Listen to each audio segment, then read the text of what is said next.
Good morning. I'm glad that you're all here this morning. We're going to continue our study in the book of John. We're going to wrap up John chapter 11 today, so we're going to be in verses 45 through 57. And the title of this sermon is Refusing to Believe. Now, have you ever heard of the phrase, he would argue with a fence post? You heard that? Or, what more proof do you need? You heard that one?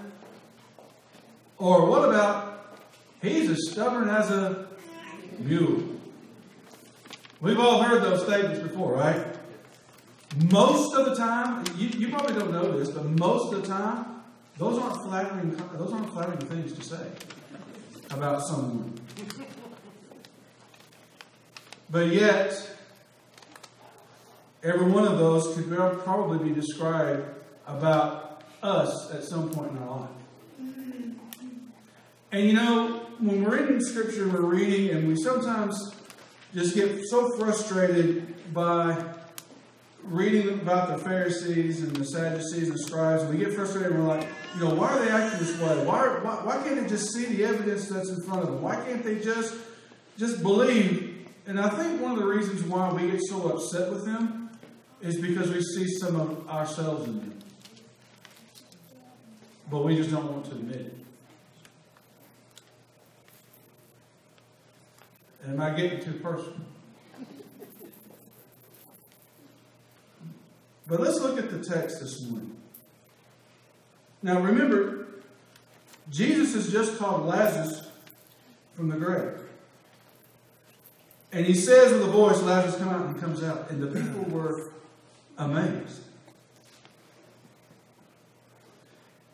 And in verse 45 it says, many of the Jews, therefore, who had come with Mary and had seen what he did, believed in him. But some of them went to the Pharisees and told them what Jesus had done. So the chief priests and the Pharisees gathered the council and said, what are we to do? For this man performs many signs.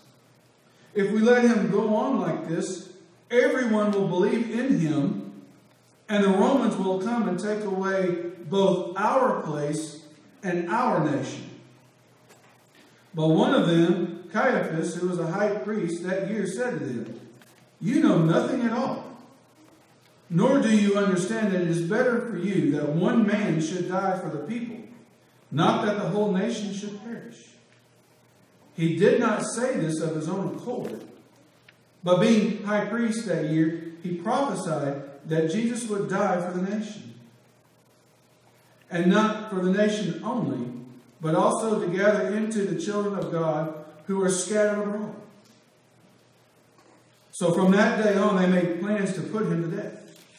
Jesus therefore no longer walked openly among the Jews, but he went from there to the region near the wilderness to a town called Ephraim. And there he stayed with the disciples. Now the Passover of the Jews was at hand, and many went up from the country to Jerusalem before the Passover to purify themselves. They were looking for Jesus and saying to one another as they stood in the temple, what do you think? That he will not come to the feast at all? Now the chief priests and the Pharisees had given orders that if anyone knew where he was, he should let them know, so that they might arrest him. Now, it's a very interesting read. And we see that Jesus has raised Lazarus from the dead. And there's a great crowd there who believed. And out of that crowd, some of them went to the Pharisees and told them what Jesus had done. And the Pharisees and the scribes and the chief priests said, what are we to do? For he performs many signs. They acknowledge the signs Jesus has done.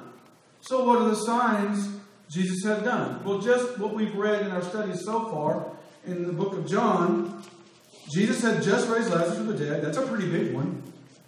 He's been dead 4 days, and he just calls out with a voice, and Lazarus comes out. In John chapter 9, he gave sight. he gave sight to the man born blind. I think I wrote that down. Yeah, he gave sight to a man. Jesus walks on water. In John chapter 5, he healed a paralytic at Bethsaida. John chapter 4, he healed the royal official's son. In John chapter 2, he changed the water into wine.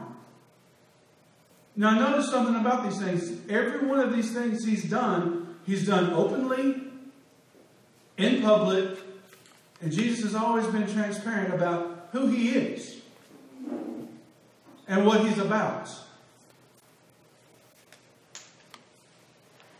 And so he does this sign, and then some of the Jews run and tell the Pharisees. Now, the text says in verse 46, that word, the first word there you see is but, which kind of gives a little bit of a negative connotation. Now, there's two possibilities, probably even more, but I can come up with two possibilities why the Jews did this. Number one, to report the evidence to the Pharisees that this is the Christ. The one we've been looking for is here. Look at what he's done. That could be one of the reasons, that could be the reason they went, is to finally report, hey, all these signs he's done, now he's done the big one. He raised someone that has been dead 4 days. That's possibility number one. Possibility number two was that maybe they could have been spies planted by the Pharisees. Because remember, Martha and Mary called for Jesus, and he didn't come, and he waited. And so maybe there were some spies there waiting for Jesus to come. And when he did, they wanted to kind of wait and see what Jesus would do. And so when he did these things, they went and reported what had happened. And he did it in such a way for the purpose of division. I would like to think that the Jews that were there were finally reporting to the Pharisees, no, this is the Christ. Because there's no other explanation. We don't know. But what we do know is that they went and reported. And instead of taking this news and saying, he's here, this has got to be him, because all evidence in Scripture is pointing to this, the only concern that they had was their place and their purpose in society.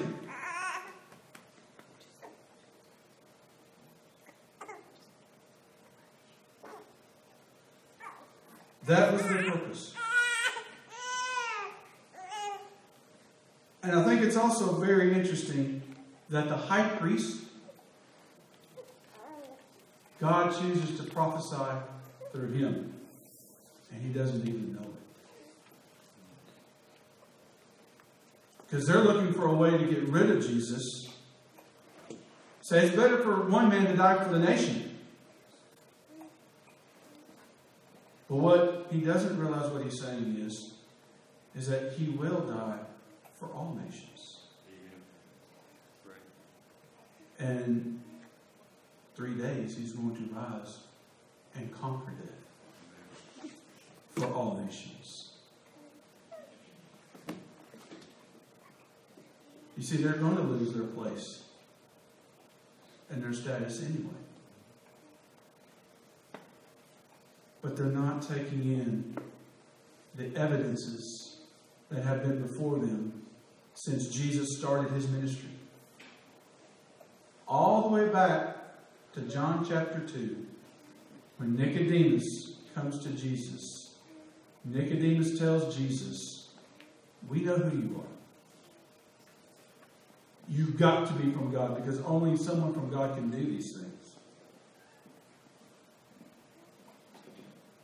But yet somewhere along the path, they continue to harden their hearts and refuse to look at the evidences and see the transparency of Jesus Christ. Because Jesus didn't fit their mold. Jesus didn't fit with what they thought Jesus should be when they were looking for the Messiah. because they had made up their mind he was going to come in as a conqueror. That is a literal, physical conqueror. When Jesus comes in as a spiritual conqueror, conquering sin, conquering the thing we all fear the most, death.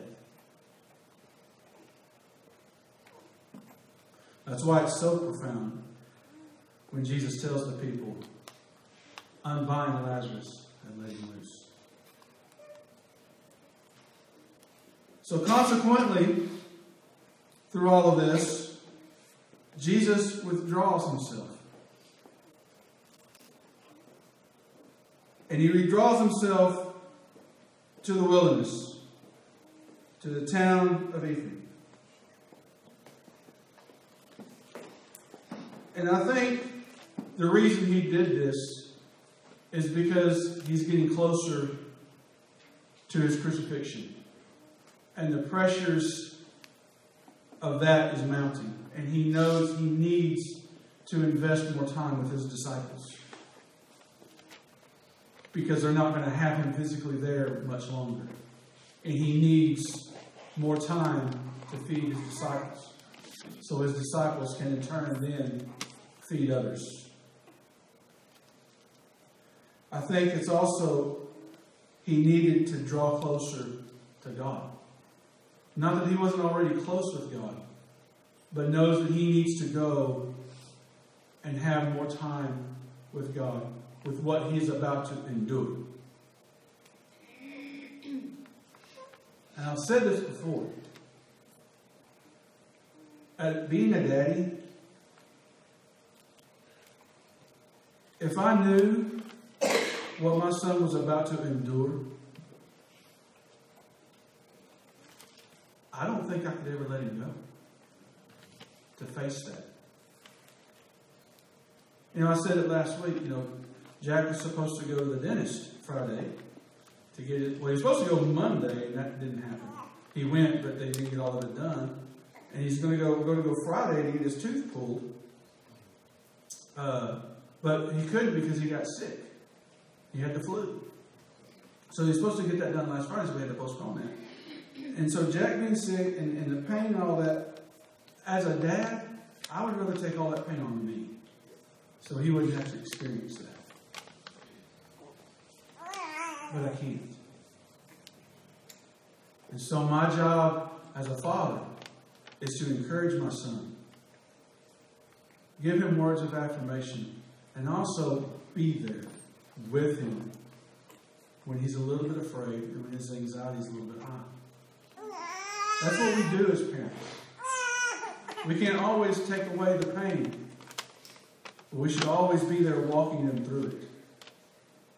And I think Jesus, getting closer to his crucifixion, needed to be with the Father.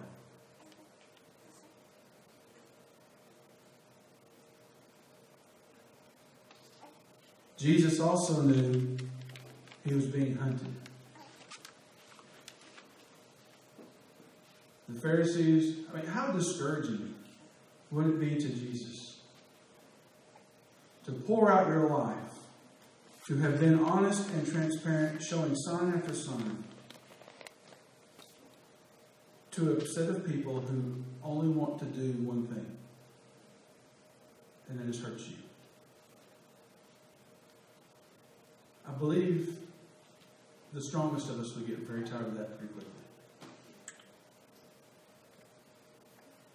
And that's what Jesus did in suffering for you and for me. And he did it willingly. He left the splendor of heaven.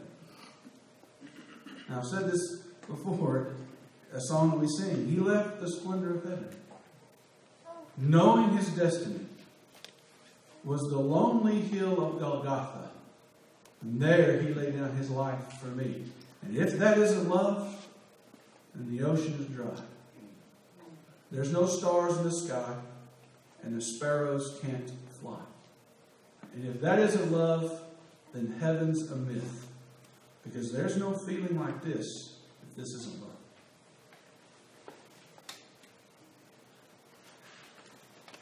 Now, in this story, as bad as it sounds, with those who didn't believe. Despite all the evidence, there are still people that refuse to believe in Jesus. But in this story, there are people here who believed, because it says it there. Many believed. But even today, with the story that we have written, that we can open up and read for ourselves, the evidences that we have in each and every one of our lives of how Jesus has worked on us, is working on us, and will continue to work on us, we have those evidences to share as well. Our job, church, is not to make them believe. Our job is to tell them the story of Jesus Christ and Him crucified, and the evidences that we have in our life. What they do with the evidences is on them. But how else are they going to know unless we tell them? If our mouths are silent, how are they going to know? So even though we still have people today that refuse to believe, refuse to look at the evidences around us, does not get us off the hook of telling someone about Jesus Christ. Because when we accepted the gospel and we went down to the watery baptismal grave, and came up a new creature, we are making a vow, we are making a promise there that we are going to tell someone about Jesus. You see, there are so many people filled with hurt, with anger, with despair, confusion, rejection, and loss, that it has blinded them. And it has also hardened them.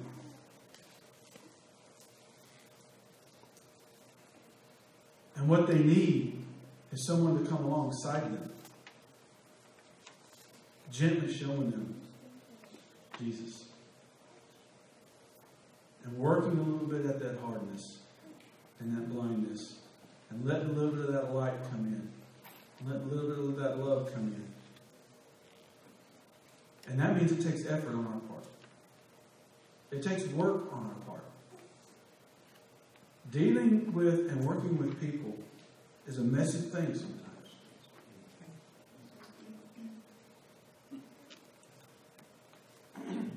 But that's our call. We can't tell everyone about Jesus, but we can all tell someone about Jesus. So it's vital that we share the story with them. It's vital that we point people to Jesus Christ. And that's our charge today. Whatever your need is this morning, and however way that we can help, we ask that you come now, and as we stand and as we sing.